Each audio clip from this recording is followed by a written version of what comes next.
Hi, I'm Melissa Chalker, Executive Director of the New Jersey Foundation for Aging. Welcome to Aging Insights. Aging Insights is a production of the New Jersey Foundation for Aging. Our mission is to improve aging in New Jersey and help older adults live in the community of their choice. Aging Insights is supported through sponsorships and viewer donations. If you're interested in becoming a sponsor, please go to our website at www.njfoundationforaging.org or call us in the office at 609-421-0206 for more information.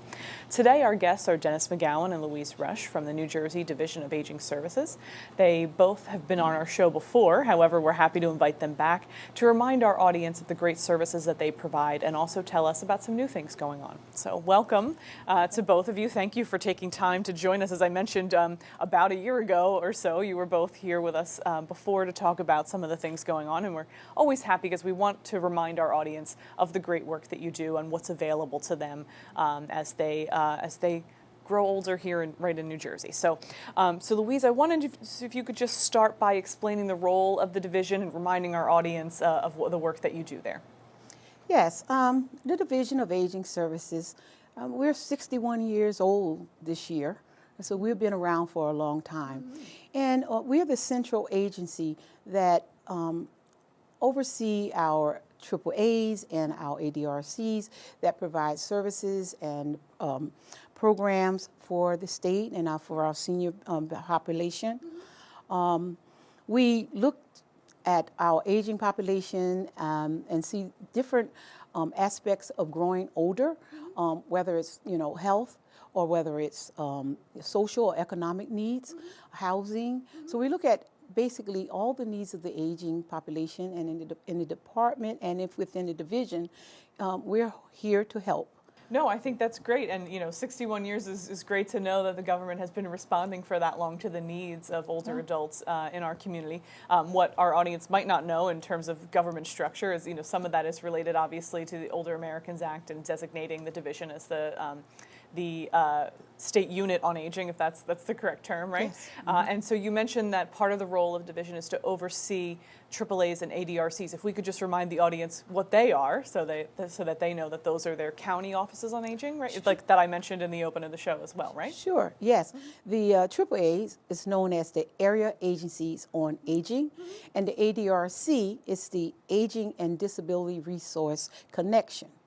And so they are located in each of our 21 counties, and we in the division call them our boots on the grounds. Mm-hmm. They're in the community talking with their seniors, and they provide many services through the state and through the Older American Act, all right, but they also provide other services through their counties. Mm-hmm. So all types of services that if you go, as a senior, you can learn what's out there for you. I think one of the most important things that we always like to remind people of, sometimes we get calls in our office of people looking for help, and we always tell them to call their county office on aging first, because to us, as you said, it is the boots on the ground, it's that first line of contact. And one of the most important things to do is just provide information. If you call and you don't know where to go for something, your county office on aging is going to know where to direct you, even if it's not something that they do in their office. So that's what we always like to remind people to go there for those things. So it's great to know that that the division is working closely with those counties to make sure that those programs and benefits are being provided to people. The last time you were here, primarily, I think you were talking about pharmaceutical assistance, if that's correct. And so if you could just remind people of what those programs are that are provided in terms of people receiving assistance from pharmaceutical help. Dennis, I don't know if you want to jump in on that one. Yeah, I'll start with that.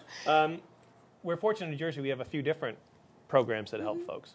Back when they started the casinos in New Jersey, they started taxing the casinos, and a portion of that goes to senior and disability benefits. So we created a number of programs back then. So one is called the Pharmaceutical Assistance for the Aged and Disabled program, and that's really the mothership. That's the still the most generous state prescription drug assistance program in the country. So if you're eligible for that program, you pay only $7 or $5 for your medications, depending whether they're generic or a brand name.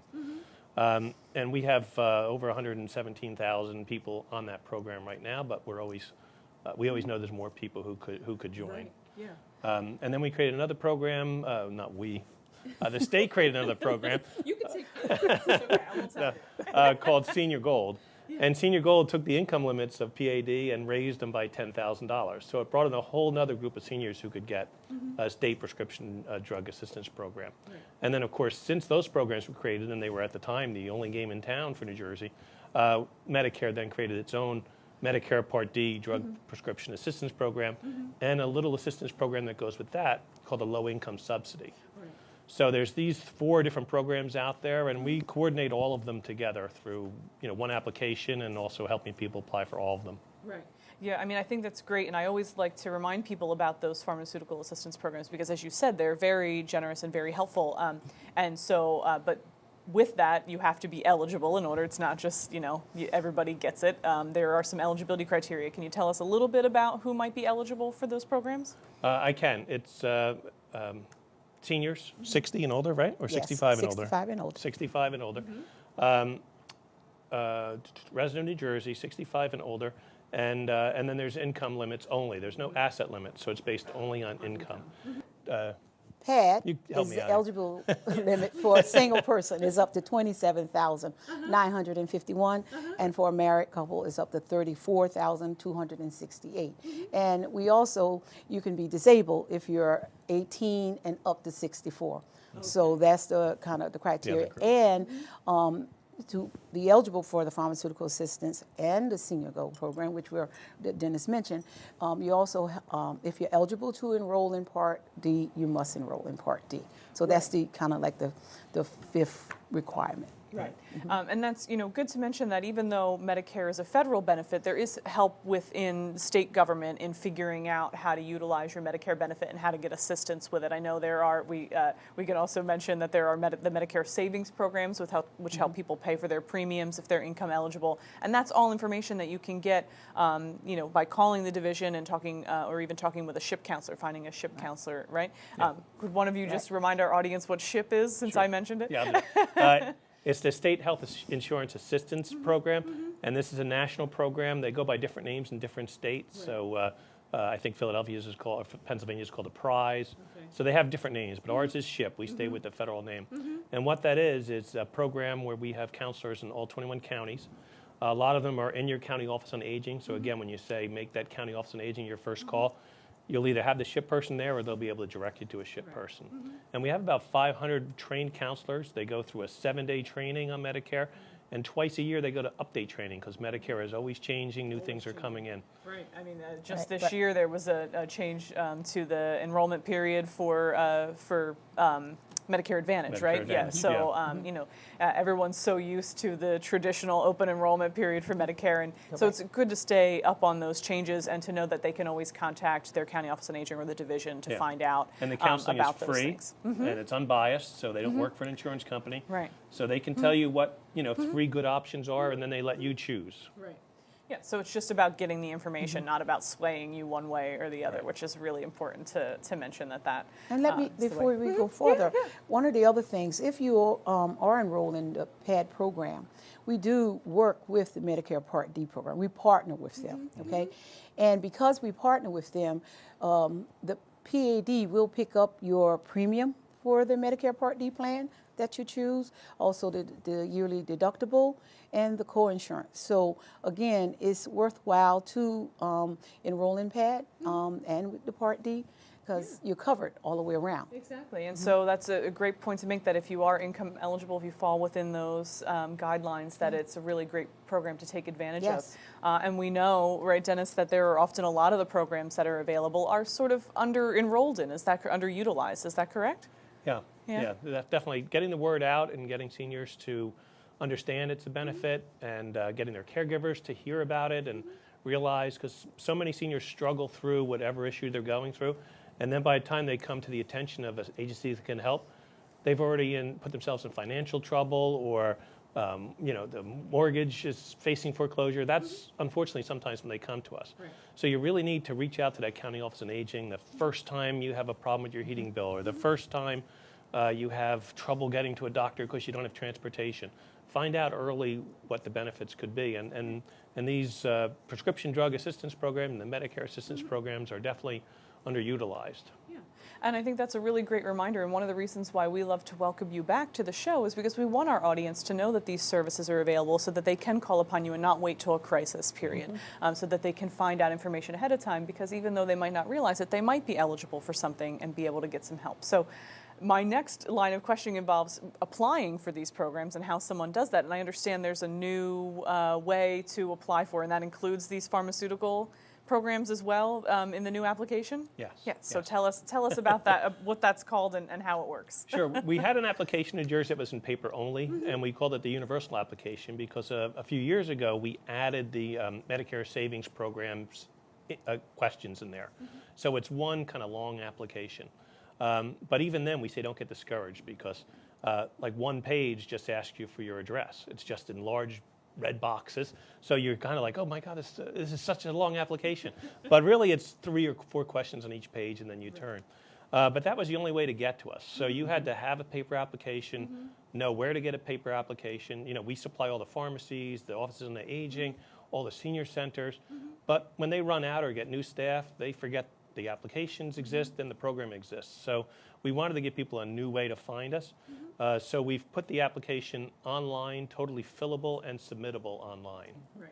And you're calling that NJ Save? Is NJ that Save. that's the program name for this new application? Yes. And so what can people apply for through the Save program? On the paper application that Dennis mentioned, you could select 3 choices: pharmaceutical assistance, utility, and your Medicare savings. For this application, there's no selection. You know, when you fill out the application, we, the system, and staff will determine what you're eligible for because you're, you know, based on your income or your asset. So programs like the PAD program, the Senior Gold program, there's the Medicare Savings Program, which is the SLIMB, which is the Specified Low Income Medicare Beneficiary, and then it's the SLIMB Qualified Individual, all right? The Lifeline Program, which is the utility assistance that the state provide. There's the Low Energy Heating Assistance Program, LIHEAP. There's the Universal Service Fund program, and there's also the hearing aid program. And we also will refer you if you're interested in SNAP, the New Jersey SNAP program. Right. And so there's many, many programs there. And if you're eligible for low-income subsidy, which is the Medicare low-income, we also will supply that information to the federal government so that they will enroll you into the Medicare low-income subsidy program. So this is what's great, I think, about this is that, as Dennis mentioned, some of the programs are underutilized or people might not realize that they're eligible for it. So if they fill out the NJ Save application, they don't have to say in particular they need help with utilities or they need help with food assistance. Correct. They just fill out the application, and then when it's submitted, the staff is determining which programs they fit into the Correct. guidelines for, and then are they automatically processing those, or are they contacting applicants to let them know which programs they've qualified for? It's automatic. Yeah. There is sometimes we need to get back to a citizen because they didn't give us proof of residency or some other thing we need. But even that now can be submitted online. So if they scan or even just take a picture of a bill that we're requiring, they could upload that if they know how to do that. If they don't know how to do it, they can go to their county office on aging and they'll help them do it. Right. Or a caregiver. And right now about 40% of the applications we're getting in online are with the assistance of a caregiver or a professional. Wow. So. Yeah, I think that's another great benefit of it is that allowance that someone else can help, which I want to get back to before we move away from what they can apply for and how the application itself works. Louise, you mentioned the SNAP program, which I want to remind the audience is the Supplemental Nutrition Assistance Program. Yes. And while that's a program that's run in a different division within state government, because the eligibility guidelines might be similar to some of your programs, you're sharing information with that division to make sure that people who are eligible get enrolled in that program as well. Yes. As we know, food plays such a role in our health, and so it's important to make sure that we're still connecting seniors to those programs as well. So I think it's great that that is showing how the different divisions within state government are working together to meet the needs of the population as well. But let's get back to this, how the application itself works. So you mentioned previously it was just paper application and it was lengthy. Now, online, it's still a little bit lengthy, A little right? bit lengthy, yeah. But it's because you need that information to make sure people are qualified for the program. Right. But what are some of the benefits to doing it online versus that paper application per se? A couple things. One is we do ask folks to create an account so that there's an email connection.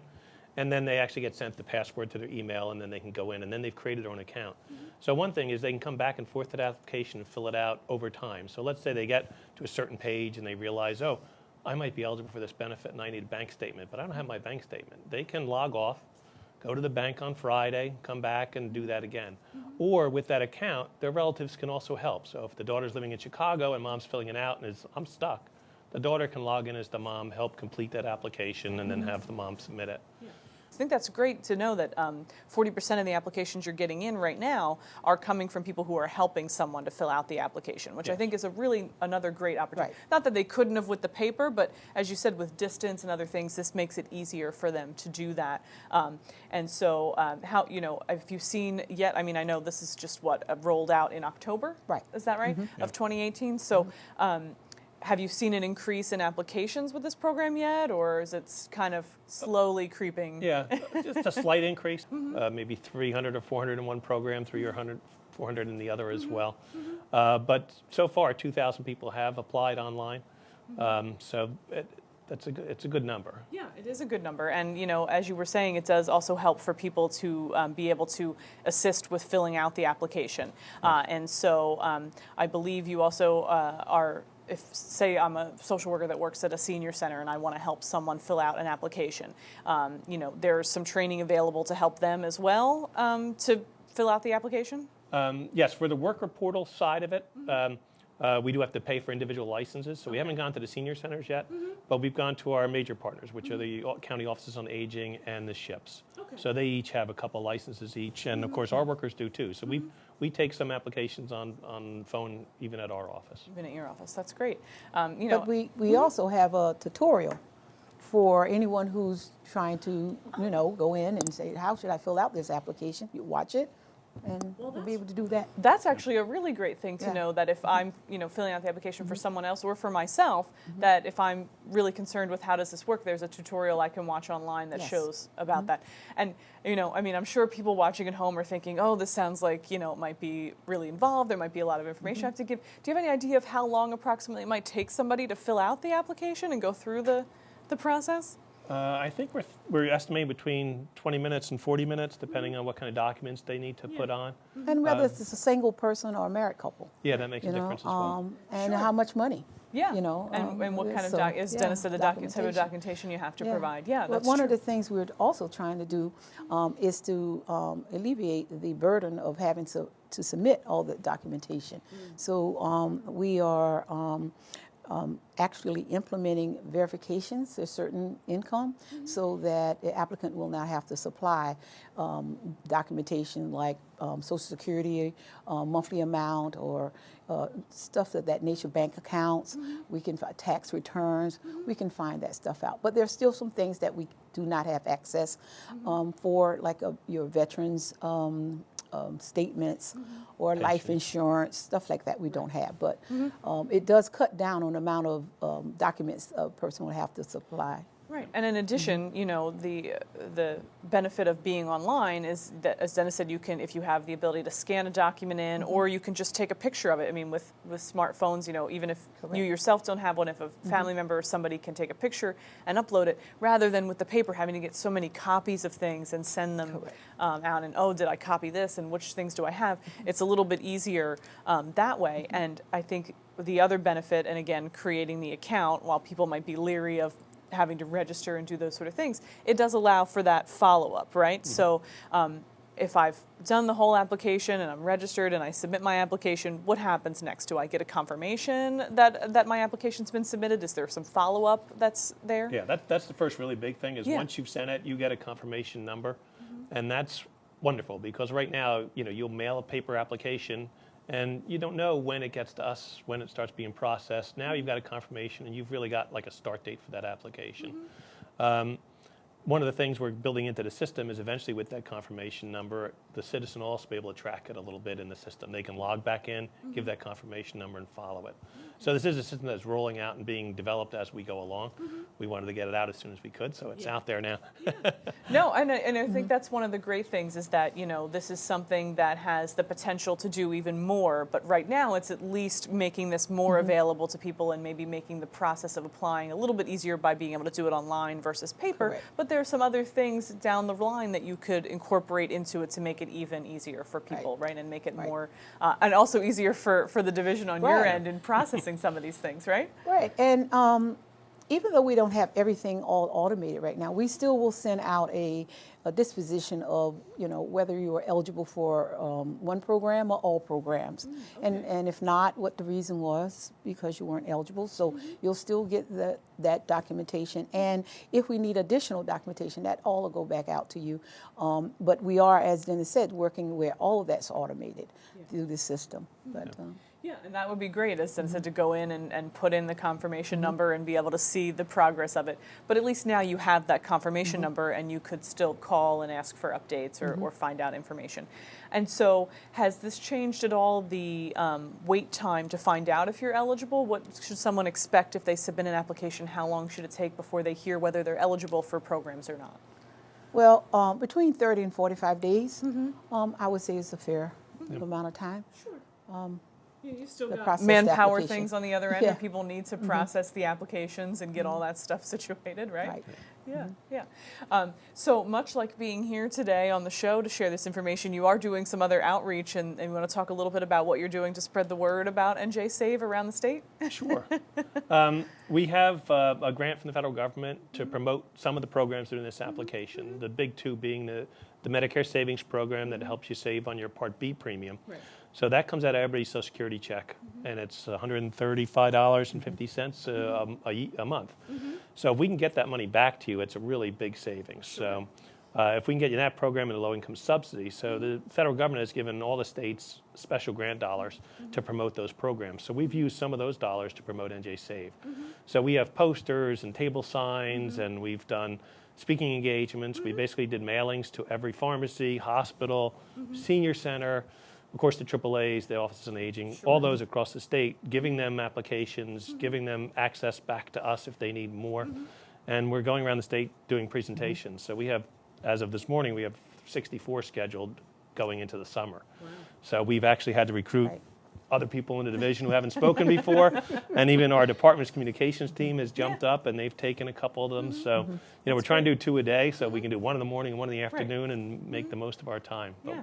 So much like that purpose, we want our audience to know that if you think you might be eligible for programs or that you think you might need assistance to, to go and how do they find NJ Save online? Is there a dedicated website to that or? Our website for the division is probably the best one to give, and it's simple. It's www.aging, as in getting older, .nj.gov. Okay. And if you go there, you'll see the NJ Save logo. It's primary on the thing. Some folks may want to read more about it before they go right to the application. So the link there takes you to the information page for NJ Save. And there's a link there that takes you to the actual online application. Right. So. And is that where you would find the tutorial that Louise mentioned as well? The tutorial's would be on that page? Okay. Yeah. Great, so you can read up on it and learn and look at all those things. We have paper instructions and the YouTube video. Yeah, that's great. And if people had questions and they needed help, how can they contact the division directly? Yeah, our toll-free number. Yeah. 1-800-792-9745. That's it. That sounds familiar. Okay, we'll make sure that's right. We'll put it up on the screen so people can see it and call. But it's nice to know that that they can go right to the website and find out and read more information about the programs that it's going to screen them for and the information they might need, and even a tutorial on how to fill out the application. I think that that's really a spectacular thing to provide for people, because sometimes it can be scary to think what are they going to ask me, and how do I, am I going to do this wrong, and mess up my chances of getting enrolled in a program. So and that's part of we're rolling this out now, and seniors who are tech savvy now and their caregivers obviously will use it. But we're really thinking almost of the next generation of seniors, because more and more are using Wi-Fi and they're using smartphones. So we really think that this will grow as we go along. And I think that's the great thing, because we have to, with the ever increasing aging population and the how we're all getting older, it's to prepare for that next wave and the next folks who are going to need services, and not just our current seniors, but our future seniors. So this all seems to be headed in that direction. One of the things I do want to remind, and we mentioned it, is our AAA offices in each of the counties and ADRCs, because they can help, whether you're tech savvy or you just want someone to help. But the good part about going and visiting them, they will screen you for all other programs and services that are in their counties. Right. So other things like Meals on Wheels, transportation, as Dennis mentioned earlier, all kind of services. So in addition to our New Jersey Save application, they do a wonderful job. They are our boots on the ground. They are our partner. We couldn't do the job without them. Yeah, I think that's just another great reminder and boost for the County Office on Aging to know that in addition to NJ Save, there are other programs you might be eligible for, and they can tell you more about those. Just delighted to have both of you here with us again. I really want to thank you for your time and for sharing this information with our audience, and I hope people go to the website and check out NJ Save and see if it can help them as well. So thank you both for your time. And thank you for watching this episode of Aging Insights. For more information and to watch previous episodes, you can go to our website, which is www.njfoundationforaging.org, and click on the Aging Insights page. Aging Insights is produced by the New Jersey Foundation for Aging and is made possible by sponsors and donations from viewers like you. To become an Aging Insights sponsor, please go to our website or call us in the office at 609-421-0206. And to find out about the senior services in your area, please do contact your county office on Aging. You can find those numbers on our website, or you can call the state hotline at 1-877-222-3737. Thank you for watching. Be sure to tune in next time.